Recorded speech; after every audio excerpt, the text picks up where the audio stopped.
Assalamualaikum warahmatullahi wabarakatuh. Salam sejahtera untuk kita semua. Saya Pasca Rizky Dwiananda, mahasiswa program Pasca Sarjana Fakultas Ilmu Administrasi Universitas Indonesia. Sebagai tugas mata kuliah Inovasi dan Perubahan Organisasi, saya persembahkan video yang terinspirasi dari rusaknya lingkungan akibat sampah plastik. Selamat menyaksikan.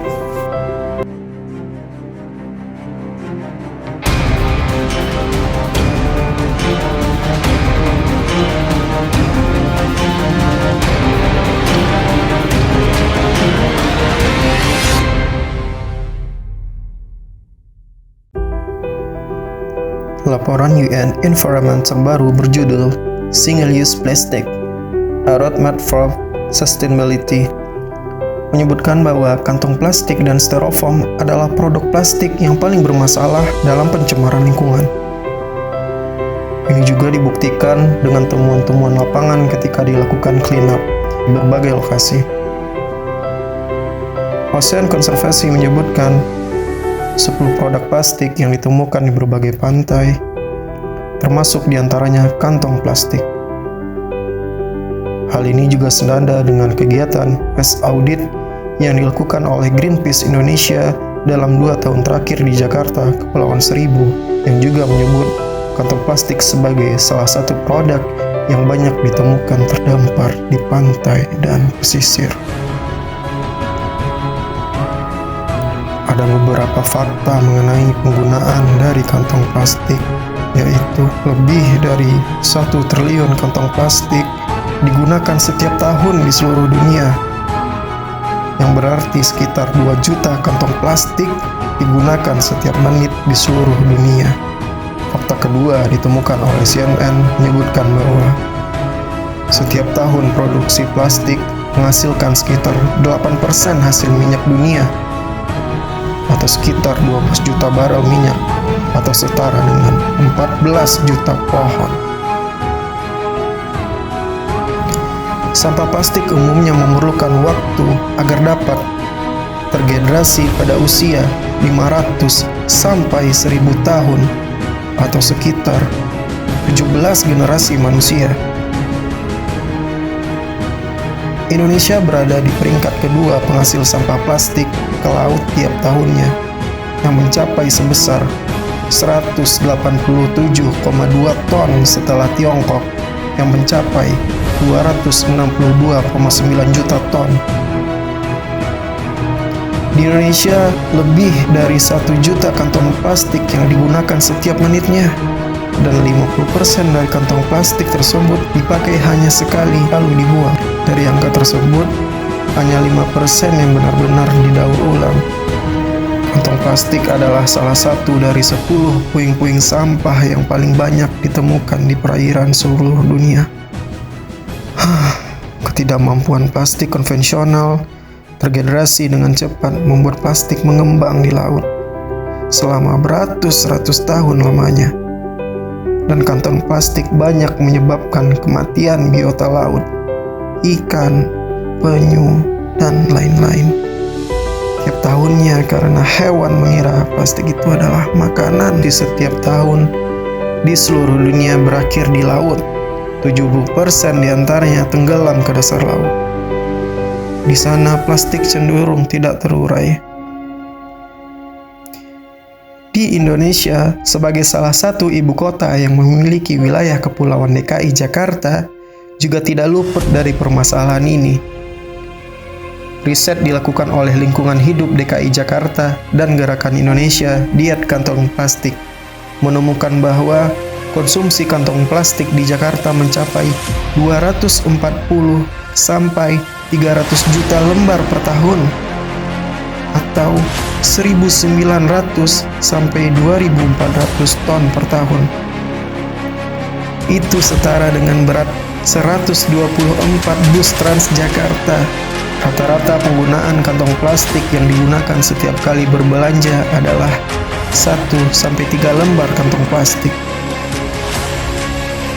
Dengan bangga, negara Indonesia memiliki solusi inovatif yang sangat cemerlang untuk mengurangi sampah plastik tersebut, yaitu bioplastik. Bioplastik adalah kantong nabati yang diolah dari bahan baku alami yang dapat diperbarui seperti tepung singkong dan turunan minyak nabati. Formula bioplastik ini pertama kali ditemukan oleh alumni Universitas Indonesia, Fakultas MIPA, jurusan kimia bernama Bapak Dr. Asmi Wahyu Satu Raharjo. Beliau juga sebagai dosen di Universitas Indonesia dan bekerja sama dengan Enviplas PT Interaneka Lestari Kimia di Tangerang.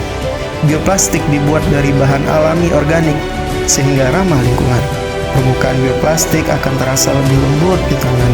Hal ini sama dengan plastik konvensional pada umumnya.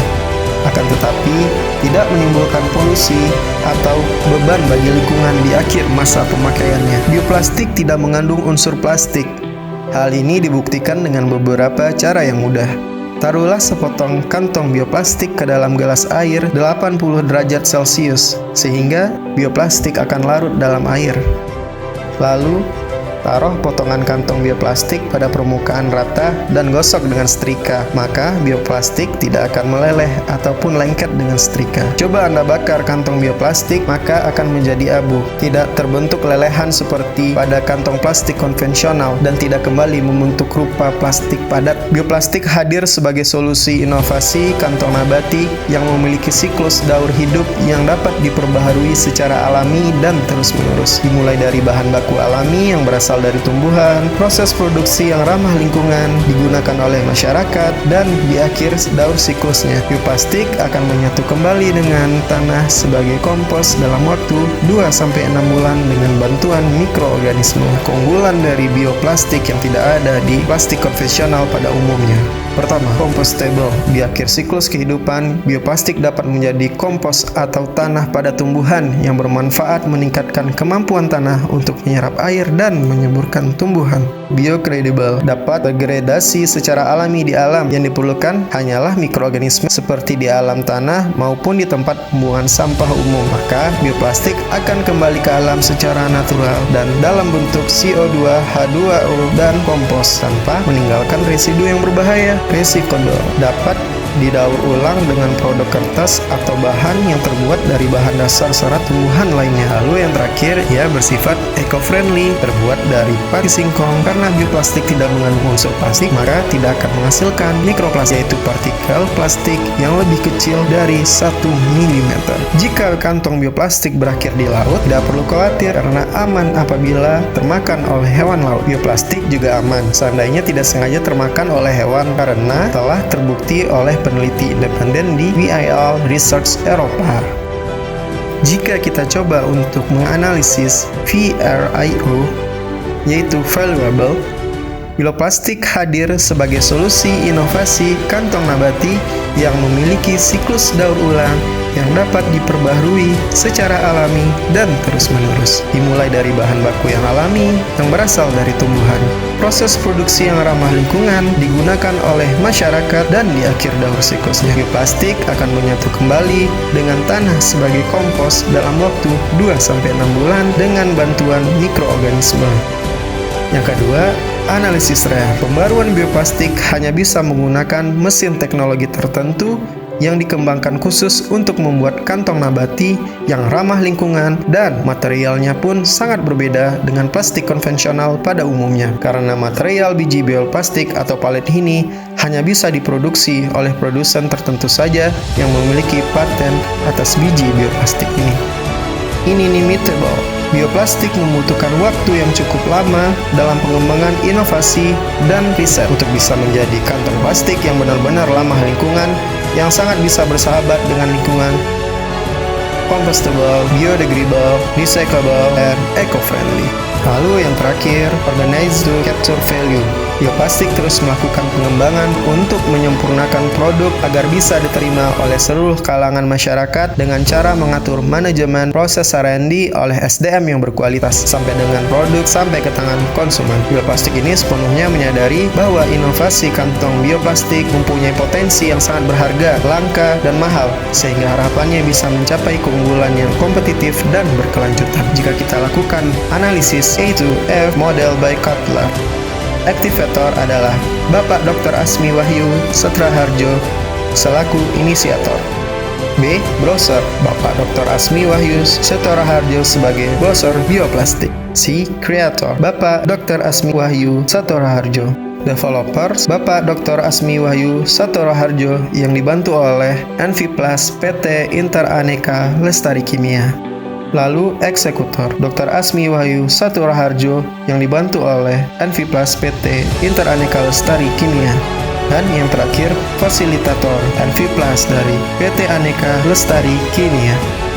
Bioplastik sebagai duta perubahan hadir memberikan suatu harapan baru kepada masyarakat sebagai kantong nabati yang ramah lingkungan untuk menciptakan ekosistem yang sehat dan berkesinambungan di generasi kini dan mendatang.